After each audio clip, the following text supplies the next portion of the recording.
Assalamualaikum warahmatullahi wabarakatuh, teman-teman semua yang berbahagia. Alhamdulillah, hari ini kita bertemu kembali. Kali ini kita akan berlatih mengerjakan soal PTS untuk mata pelajaran PAI, Pendidikan Agama Islam, kelas 7 semester kedua. Dan untuk teman-teman semua, jangan lupa untuk subscribe channel ini agar terus bisa memberikan manfaat untuk banyak orang. Soal berjumlah 25 nomor, 20 soal pilihan ganda, dan 5 soal uraian. Baiklah, mari kita segera mulai. Soal pertama, pilihan ganda. Kemampuan untuk memahami apa yang dirasakan orang lain, melihat dari sudut pandang orang tersebut, dan juga membayangkan diri sendiri berada pada posisi orang tersebut merupakan pengertian dari titik-titik. A. Hormat, B. Simpati, C. Empati, D. Berbakti. Jawabannya adalah yang C empati. Nomor 2. Empati merupakan sifat terpuji yang akan timbul apabila 1. Mampu merasakan apa yang dirasakan orang lain, 2. Mampu merasakan bagaimana rasanya menjadi orang lain, 3. Mampu merasakan penderitaan orang lain. Yang merupakan penyebab timbulnya sikap empati adalah ditunjukkan oleh nomor titik-titik. A12, B23, C13, D123. Jawabannya adalah yang D 1, 2, 3. Semuanya betul. Oke, lanjut nomor 3. Perhatikan ayat berikut ini. Wa id akhadna mitsaqa bani Israila la ta'buduna illallaha wa bil walidaini ihsana. Ayat tersebut adalah potongan dari Al-Qur'an surat A. Al-Baqarah 82, B. Al-Baqarah 83, C. Al-Mujadalah ayat 10, D. Al-Mujadalah ayat 11. Jawabannya adalah yang B Surat Al-Baqarah ayat 83. Oke, lanjut nomor 4. Arti dari wabil walidaini ihsana dalam potongan ayat di atas adalah A. Dan berbuat kebaikanlah kepada ibu bapa, B. Dan berbuat kebaikanlah kepada anak yatim, C. Dan berbuat kebaikanlah kepada sanak saudara, D. Berbuat kebaikanlah kepada tetanggamu. Jawabannya adalah yang A Wabil walidaini ihsana memiliki arti dan berbuat kebaikanlah kepada ibu bapa. Lanjut nomor 5. Yang harus kita lakukan untuk menghormati kedua orang tua yang sudah meninggal adalah sebagai berikut, kecuali A. Mendoakan dan memohonkan ampun kepada Allah, B. Melaksanakan apa yang telah diwasiatkan, C. Menjaga nama baik kedua orang tua, D. Membagi rata harta warisan mereka. Oke, jawabannya adalah karena kecuali, jawabannya adalah yang D membagi rata harta warisan mereka. Nomor 6. Hari Jumat memiliki banyak keutamaan dan keistimewaan sehingga ia dijuluki sebagai titik-titik. A. Syaikhul Yaum, B. Ruhul Yaum, D. Sayyidul Ayyam, D. Syaiful Ayyam. Jawabannya adalah yang C Sayyidul Ayyam, pemimpin atau rajanya hari-hari. Kemudian nomor 7. Salat 2 rakaat pada waktu zuhur di hari Jumat yang dilakukan secara berjamaah dan dilaksanakan setelah khutbah Jumat disebut A. Salat zuhur, B. Salat Idul Adha, C. Salat Idul Fitri, D. Salat Jumat. Oke, jawabannya mudah sekali. Jawabannya adalah yang D Salat Jumat. Nomor 8. Salat Jumat hukumnya wajib bagi laki-laki seperti firman Allah di dalam Al-Qur'an surah titik-titik ayat titik-titik. A. Surat Al-Jumu'ah ayat 7, B. Surat Al-Jumu'ah ayat 8, C. Surat Al-Jumu'ah ayat 9, D. Surat Al-Jumu'ah ayat 10. Jawabannya adalah yang C Surat Al-Jumu'ah ayat 9. Lanjut ke nomor 9. Berikut merupakan syarat wajib sholat Jumat kecuali A. Perempuan, B. Islam, C. Baligh atau dewasa, D. Laki-laki. Jawabannya adalah kecuali A. Perempuan. Nomor 10. Berikut termasuk dalam rukun khutbah Jumat kecuali A. Mengucap hamdalah, B. Bersolawat atas Rasulullah SAW, C. C. Menyampaikan wasiat takwa. D. Membaca surat Al-Fatihah yang termasuk rukun kecuali, berarti yang D ya, membaca surat Al-Fatihah. Ini bukan rukun khutbah Jumat. Nomor 11. Berikut adalah syarat sah mendirikan sholat Jumat. 1. Dilaksanakan di tempat bermukim oleh penduduknya. 2. Dilaksanakan secara berjamaah, tidak boleh sendiri-sendiri. 3. Dilaksanakan pada waktu zuhur. 4. Dilaksanakan minimal 20 orang.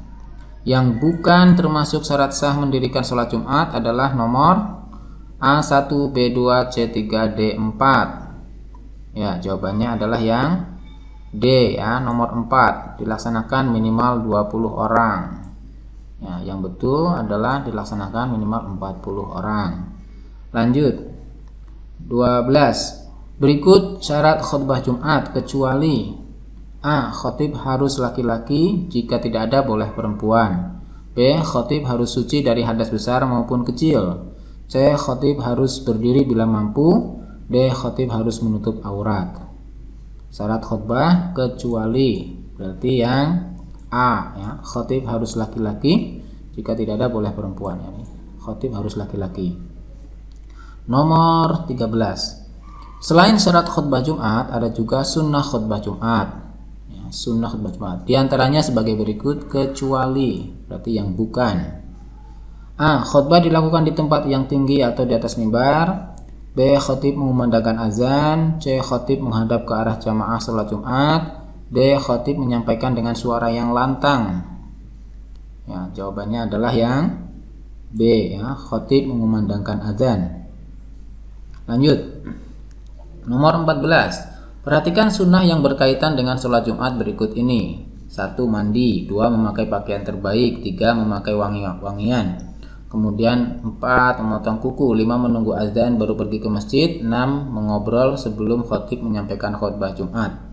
Yang bukan termasuk sunnah yang berkaitan dengan sholat Jumat adalah nomor A1 dan 2, B5 dan 6, C3 dan 4, D2 dan 3. Oke, mandi, oke, memakai pakaian terbaik, oke, memakai wangi-wangian, betul, memotong kuku, betul, menunggu azan baru pergi ke masjid, ini tidak, mengobrol, ini juga tidak. Jadi jawabannya adalah yang 5 dan 6, yaitu B. Oke, ini bukan ya. Oke, ini bukan. Ya, nomor 15. Perhatikan potongan ayat berikut ini. Ya ayyuhalladzina amanu idza nudiya lis-salati min yaumil jumu'ati fas'au ila dzikrillah. Nah, lanjutan dari ayat tersebut adalah ila dzikrillahi A. In kuntum ta'lamun. B. Khairul lakum. C. Zalikum. D. Wadarul bai'. Yang betul adalah yang D ya, wadarul bai'. Nomor 16. Salat yang digabungkan antara dua salat fardu kemudian dikerjakan dalam satu waktu disebut titik-titik. A. Salat fardu. B. Salat jamak. D. Salat sunat. D. Salat qashar.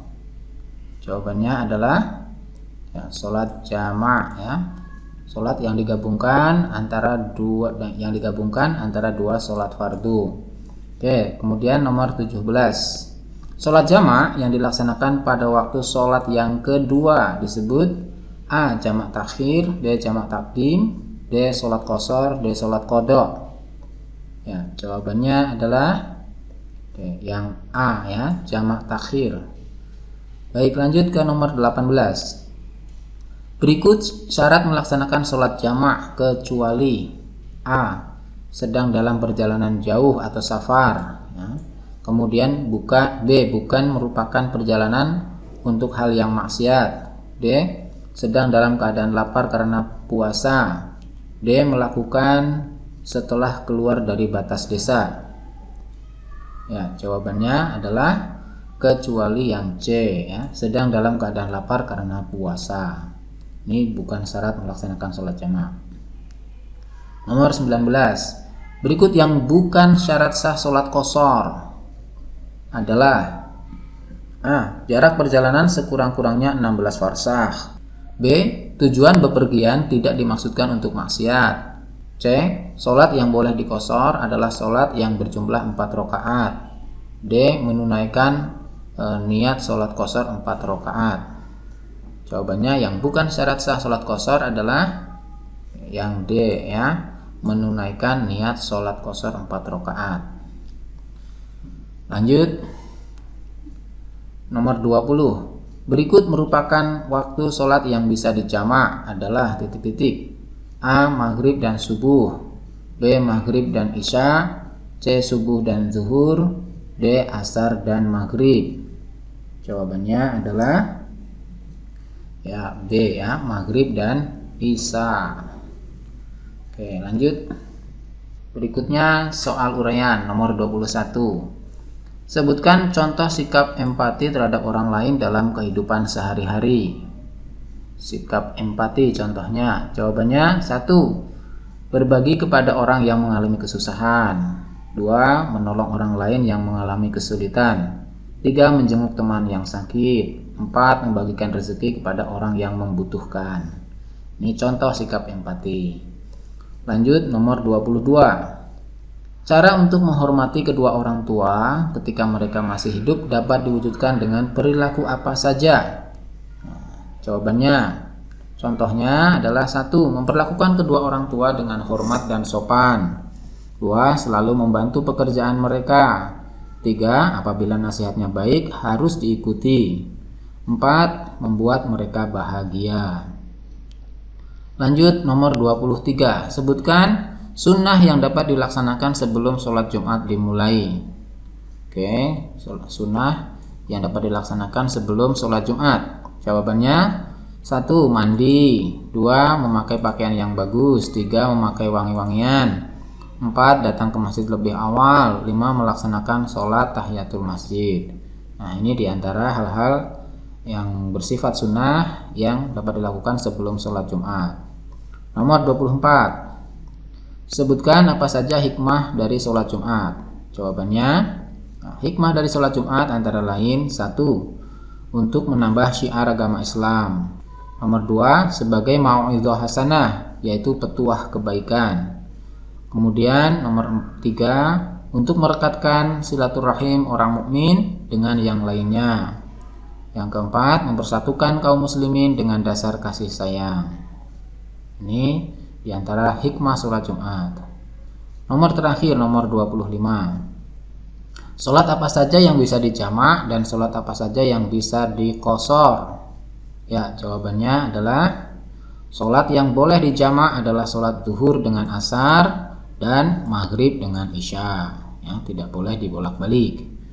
Kemudian lanjut, sholat yang boleh diqashar adalah sholat rubaiyah, yaitu sholat yang jumlah rakaatnya ada 4. Apa saja? Yaitu sholat zuhur, asar, dan isya.